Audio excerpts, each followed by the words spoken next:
اعوذ باللہ من الشیطان الرجیم بسم اللہ الرحمن الرحیم ولا تجعلوا اللہ عرضۃ لایمانکم۔ ایک اور حکم آ گیا، اللہ تعالیٰ کا نام جو ہے وہ تختہ مشق نہ بنا لو اپنی قسموں کے لیے۔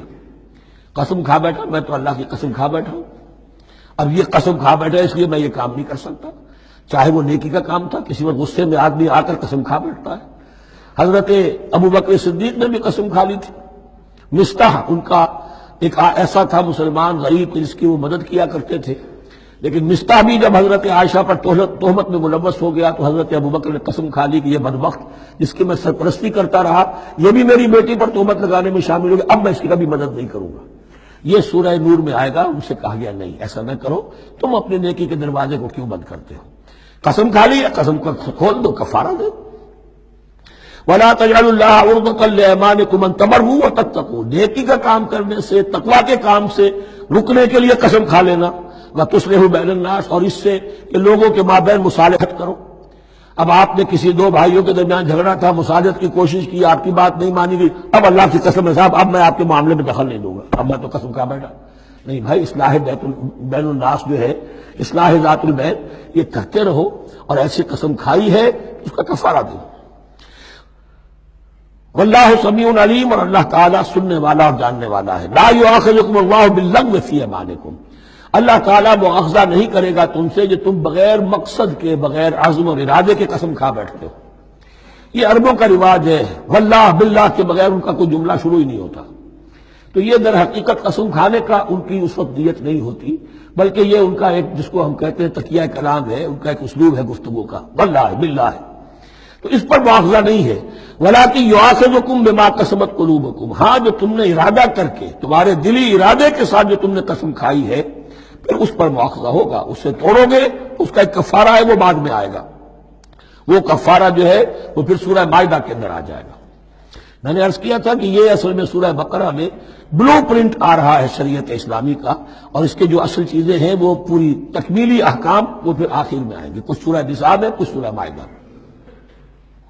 واللہ غفور حلیم، اللہ غفور ہے، بخشنے والا ہے، اور حلیم ہے، فوراً نہیں پکڑتا، فوراً سزا نہیں دیتا، مہلت دیتا ہے کہ اصلاح کر لو۔ للذین یولون من نسائہم تربص اربعۃ اشہر، اب یہ بھی ایک قسم کھا لی جاتی تھی کہ کسی وقت کسی مرد نے، کسی شوہر نے قسم کھا لی اب میں اپنی بیوی کے قریب نہیں جاؤں گا، ناراض ہو گئے، غصہ آ گیا، میں تمہارے سے کوئی تعلق نہیں رکھوں گا۔ یہ ایلا کہلاتا تھا۔ حضور نے بھی ایلا فرمایا تھا اپنی ازواج مطہرات سے جب انہوں نے کچھ زیادہ نفقے کا مطالبہ کیا تھا کہ اب عام مسلمانوں کے ہاں بھی خوشحالی آ گئی ہے تو اب ہمارے اوپر یہ سختی کیوں ہے، ہمارا بھی جو نفقات ہیں، ہمارا جو خرچ ہے، وظائف ہیں، بڑھائے جائیں۔ اس پر حضور نے پھر ایلا کیا، اس کا ذکر ہے، وہ بعد میں آئے گا۔ لیکن وہاں عام طور پر لوگ قسم کھا کے بیٹھ جاتے تھے، اب قسم کھا لی ہے، پچھتا بھی رہے، کیا کرے، قسم کھاتے گئے، اب بیوی کے پاس کیسے جائیں؟ اب وہ بیوی معلق ہے، نہ وہ شادی شدہوں میں ہے اور نہ وہ علیحدہ ہے، آزاد ہے۔ للذین یولون من نسائہم تربص اربعۃ اشہر، 4 مہینے کے لیے تو وہ انتظار کیا جا سکتا ہے۔ فإن فاؤوا، اس دوران میں اگر وہ لوٹے، اپنی قسم کو ختم کرے اور رجوع کر لے، تعلق کے زن و شوق قائم کرے، فإن اللہ غفور رحیم، تو اللہ تعالیٰ غفور و رحیم ہے۔ وإن عزموا الطلاق، اور اگر وہ طلاق کا ارادہ کر چکے ہوں تو واقعتاً اب ان سے سیپریشن ہی ہے، فإن اللہ سمیع علیم، تو اللہ تعالیٰ سننے والا، جاننے والا ہے۔ یعنی یہ کہ 4 مہینے سے زیادہ معلق نہ رکھو کسی کو، یا ادھر یا ادھر، یا فیصلہ کرو اور اسے فارغ کرو، اور یا پھر یہ کہ اپنی وہ قسم ختم کرو اور اس کا جو بھی کفارہ ہے وہ ادا کرو۔ اسی پر غالباً قیاس کیا تھا، بلکہ ساتھ ہی سیرت میں آتا ہے کہ حضرت عمر نے حضرت حفصہ سے پوچھ بھی لیا تھا۔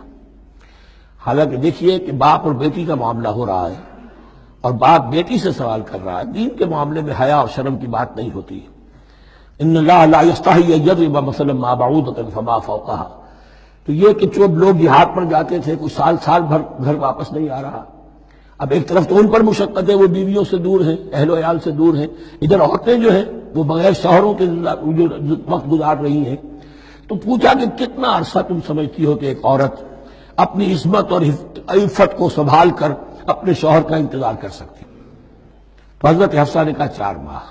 اب میں سمجھتا ہوں شاید انہوں نے اسی پر کہا ہو کہ یہ معلق رکھنے کا حکم بھی قرآن مجید میں جو ہے زیادہ سے زیادہ اس کی مہلت 4 مہینے ہے۔